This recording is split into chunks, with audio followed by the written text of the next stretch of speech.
আমাদের দেশে দেখা যায় অনেক মানুষ দোকানে যায় মাল ক্রয় করার জন্য, পণ্য ক্রয় করার জন্য। দোকানের সওদাগর বললে জিনিসটার দাম এত টাকা, কিন্তু সে ফিডার দিয়ে আরম্ভ করছে যে 10 টাকা কমান, 20 টাকা কমান, 50 টাকা কমান, অসুবিধা নেই পিডাপিডি করা। কিন্তু আপনি পিডাপিডি এমন ভাবে করলেন যে আপনি দেখতেছেন আসলে এর চেয়ে কমে, সে যতটুকু রেট বলেছে এর চেয়ে কমে যদি আপনাকে দেয় তা পোষাবে না। কিন্তু চক্ষু স্মরণে আপনি যেহেতু বারবার পিডাপিডি করতেছেন, আপনার সাথে তার আর্থিক একটা সম্পর্কও আছে, চক্ষু স্মরণে বড় একটা নিঃশ্বাস ফেলে বলো আচ্ছা ঠিক আছে নিয়ে যান। আনন্দ চিত্তে আপনাকে সেই জিনিসটা, সেই পণ্যটা আপনাকে দেয় নাই, এটা আপনার জন্য হারাম।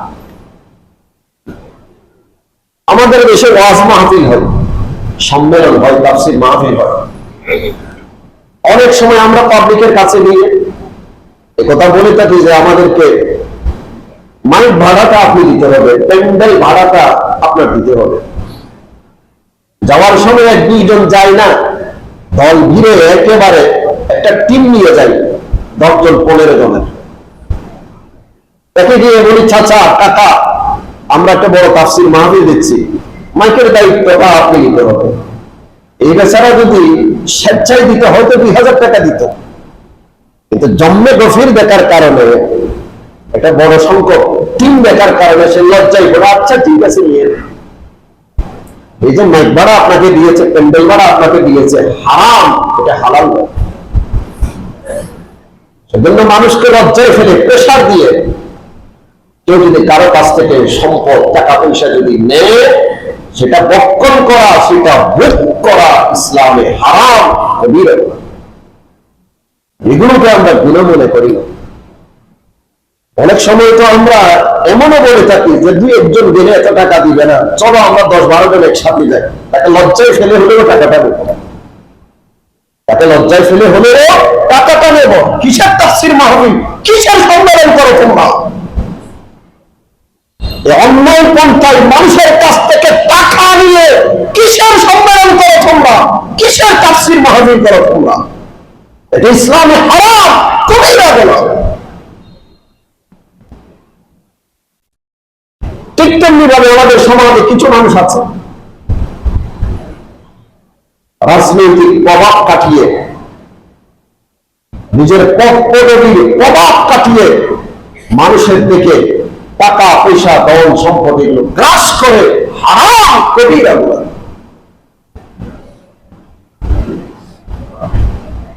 এইভাবে গ্রাসকারী মানুষ আমাদের সমাজে কিন্তু 1-2 জন নয়, নামাজ পড়ে, রোজা রাখে, হজ করে, যাকাত করে, কিন্তু দলের প্রভাব কাটিয়ে, নিজের পদবীর প্রভাব কাটিয়ে অপরের টাকা পয়সা, ধন সম্পদ আত্মসাৎ করে হারাম, কবিরা।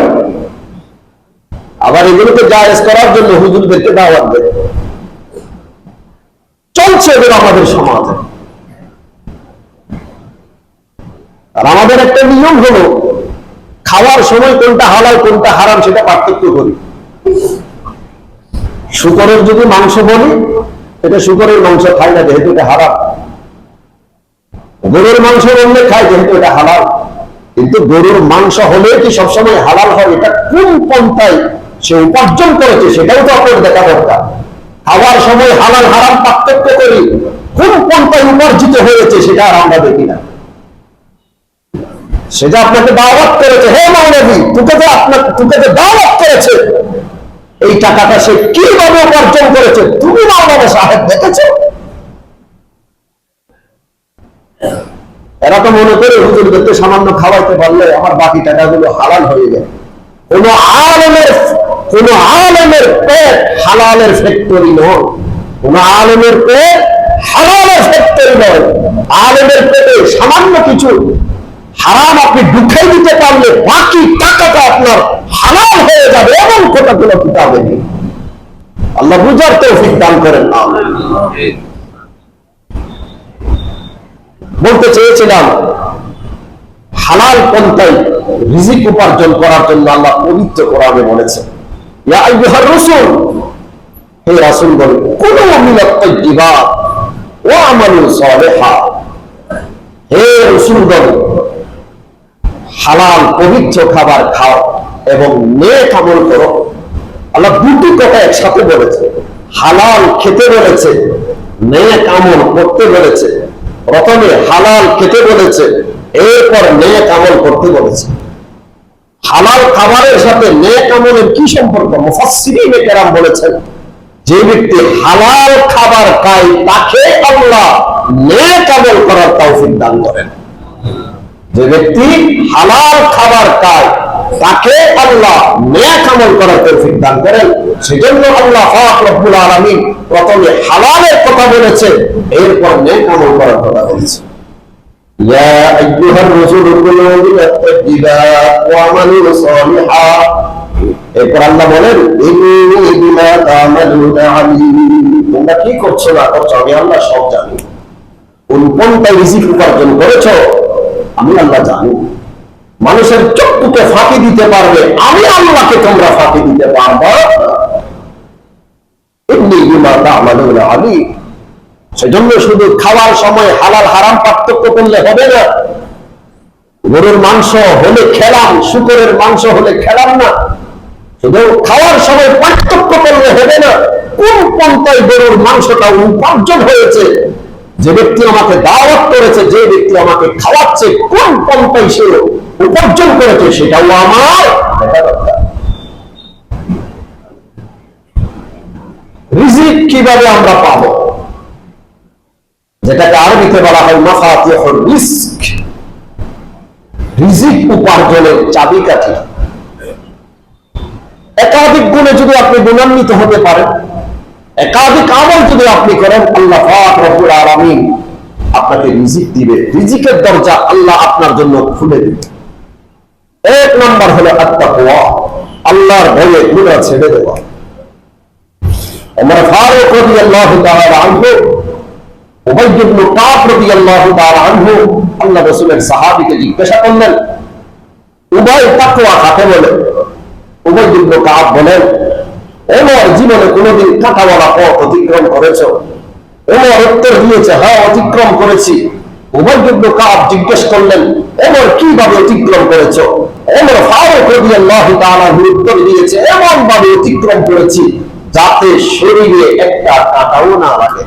খুব সংকুচিত হয়ে কাঁটাওয়ালা পথ আমি অতিক্রম করেছি। উবাই ইবনে কাব বলেন, ওমর ওইভাবে দুনিয়ার হায়াত কাটানোর নাম হলো তাকওয়া। আমাদের পেট থেকে যখন দুনিয়াতে এসেছি, একদিন দুনিয়া চলে আমাদেরকে চলে যেতে হবে।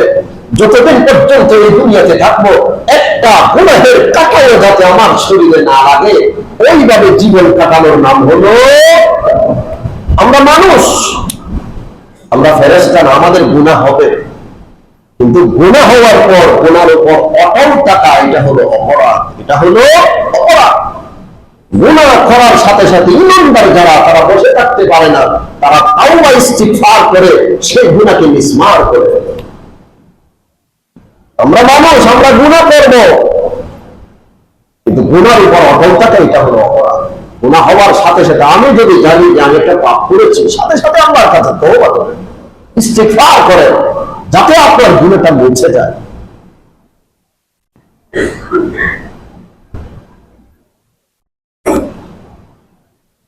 পবিত্র কোরআনে আল্লাহ তাআলা বলেছেন, হে রাসূলগণ হালাল খাবার খাও, পবিত্র খাবার খাও এবং নেক আমল করো। তোমরা কি করছো না করছো সব আমি আল্লাহ জানি। আর রিজিকের যে দরজাগুলো আছে, তার মধ্যে রিজিক যে আমরা অনুসন্ধান করি, কিছু গুণ কিছু আমল যদি আমরা করে থাকি, আল্লাহ তাআলা রিজিকের দরজা আল্লাহ খুলে দিবে। তার মধ্যে একটি হলো পবিত্র কোরআনে আল্লাহ তাআলা ইরশাদ করেছেন, তোমরা যদি আল্লাহকে ভয় করো, সব সংকট থেকে উত্তরণের ব্যবস্থা আল্লাহ করে দিবে। ওয়ামান ইয়াত্তাকিল্লাহ, যে ব্যক্তি আল্লাহর ভয়ে গুনাহ ছেড়ে দিবে, ইয়াজআল লাহু মাখরাজা, সব সংকট থেকে উত্তরণের ব্যবস্থা আল্লাহ তার জন্য করে দিবে। ওয়া ইয়ারযুকুহু মিন হাইসু লা ইয়াহতাসিব, অকল্পনীয় জায়গা থেকে আল্লাহ তার জন্য রিজিকের ব্যবস্থা করে দিবে।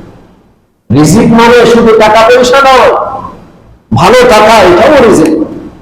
স্ত্রী ছেলে সন্তান এরা সুস্থ থাকা এটাও রিজিক, মা বাবা সুস্থ থাকা এটাও রিজিক, ব্যবসাতে ঘাটতি না হওয়া এটাও রিজিক, সবগুলো রিজিকের অন্তর্ভুক্ত। এটা আমার কথা নয়, মুফাসসিরিনে কেরামের কথা। আপনি যদি তাকওয়া অবলম্বন করেন, তাকওয়াওয়ালা হায়াত যদি আপনি কাটাইতে পারেন, অকল্পনীয় জায়গা থেকে আল্লাহ আপনার রিজিকের ব্যবস্থা করে।